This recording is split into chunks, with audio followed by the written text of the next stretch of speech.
got to go on the inside. So Harry Gant will take the lead. Brett Bodine will be on his back bumper. Then Earnhardt, as you said, Ernie Irvin, Labonte, Trader, Mark Martin, Rusty Wallace, and the list goes on. Here's the crowd on its feet, waving, cheering. Harry Gant, green flag, out once again. Dale Earnhardt accelerated, ran in the back of Brett Bodine about to start finish line, but backed off with no damage to either car. Ooh, there's some tight racing there. Sterling Marlin is sideways in 22. Yeah, he almost lost it. Could have caused a lot of damage there, but he kept it down on the inside and got it squared away. Boy, you know, if I were Brett Bodine, I'm not sure that I would try to make. Ooh, here's Earnhardt trying to make a move on Brett. I'm not sure I'd mess around with Harry Gant. The fans are going to come out of the stands. They stopped the race and beat up for divots. Exactly. I wouldn't want to be the guy that shot Santa Claus, I'll tell you that. And that's about what it'd be like. We mentioned this earlier, but the last driver to win 4 consecutive Winston Cup races was Dale Earnhardt in 1987 at Darlington, North Wilkesboro, Bristol, and Martinsville. Look at this traffic jam. Behind Terry Labonte, it's Schrader, Martin, Rusty Wallace, Ricky Rudd. Rudd's on the inside trying to take that spot away. That's 4 points if he can just get by. Well, it'll be 5 points when you're in the top 6. Then after that, from 6 through 12 is 4 points. 16, make that 14 laps to go. Oh, Rudd. He's on the inside, but not able. Rusty Wallace got back by him. Sterling Marlin really getting pushed around out there because he was a lap down and up there battling with those guys, and they're battling for position. Yeah, Earnhardt was the big benefactor of this caution flag, because I don't know exactly where he was running going in, was about 5th or 6th probably, and he now is up in 3rd spot. And the guy that lost the most was Jimmy Hensley, because he's pitted on the backstretch, went from 5th to 10th. Yeah, that was a tough break for him, and there's not a thing in the world he could do with that. He couldn't come into the pits until after all the guys pitting on the front stretch had already entered the pits, so they're going to have their work done by the time he's entering the pits over there. 2nd, 3rd, and 4th as Harry Gant continues to lead.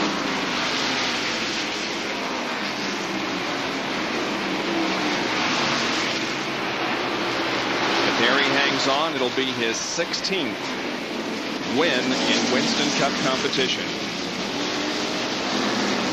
Mark Martin and Terry Labonte. Car number 94, Terry Labonte, got together. They almost spun out, but both of them got their cars slowed down and righted and go at it again.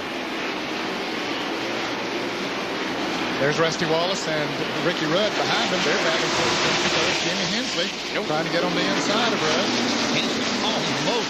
Rudd came down the racetrack trying to block that spot. Hensley was there, I thought. 9 laps to go for Harry Gant. Well, Harry's got on cruise control now. This is the battle for 5th. Make that 6th. Mark Martin pulling up on the outside of Terry Labonte for the 5th place. You can see it just as it went out of the screen.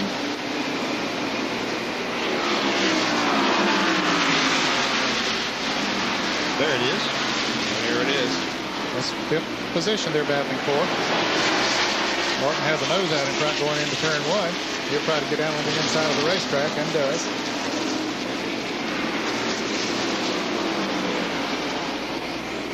There's Gant, Brett Bodine, Dale Earnhardt, Ernie Irvin in the front 4, and then Mark Martin.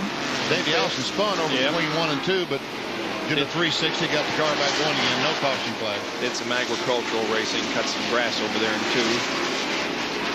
Next time by, it'll be 6 laps to go for Harry Gant. 494 completed. Dale Earnhardt runs in 3rd position right now. As you can see, in the spring of 1987, he was the last driver to win 4 in a row, as Harry Gant is doing here today. And the way that Harry Gant did it today was one of the most exciting things, stock car races I've seen in a long time. It's not exciting to see him 15 car lengths in front of that 26 car, but I'm telling you, starting last and going through the field, I started to say like Grant took Richmond, but that's not a very good one. Amazing. You got to really take your hat off to this guy, because we have seen other older athletes do well in other sports, but he is just amazing. Ken Schrader seems to be holding up Rusty Wallace and Rudd and Hensley, but Rusty cannot find the opportunity. He's going to try to the outside now in turn 1. Drives up, but he can't get back on the gas like he needs to as they come off that second corner. And Schrader has plenty of power down the straightaway. Here's Ricky Rudd trying to go on the inside of Rusty as he's out there on the outside of Schrader. What are they batting for, 7th position? Rusty won't give it up.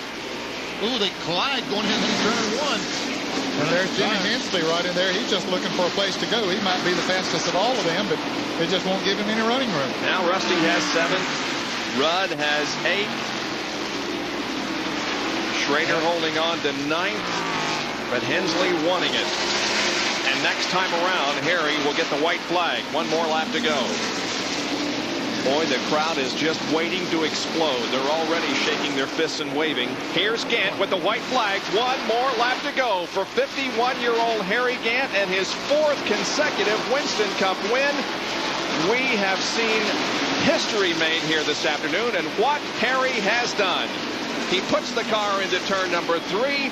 He now sees the checkered flag from Doyle Ford. Here it is. Gant wins the Goodies 500.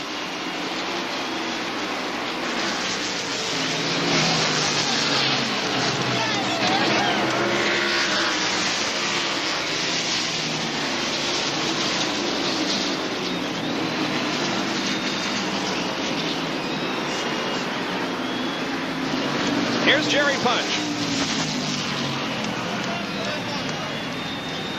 We're waiting for Harry Gant, and they're celebrating in the grass. And let's check in the Gant pit where they're also celebrating where John Curtin's standing. John? I tell you, Jerry, they picked up Andy Petrie, the crew chief, and just spun him around. Looked like an airplane right there. Well-deserved. You guys just a heck of a comeback after that wreck with him. Man, I don't know what to say. I'm just speechless right now. I tell you, I can't say enough about the job Harry did out there today. And the guys, the crew, what a job they did getting that car back. Man, I'm speechless. What about that, Harry Gant? That's about all you can say, guys. Life truly does begin at 51. High fives all the way around down here in the pit.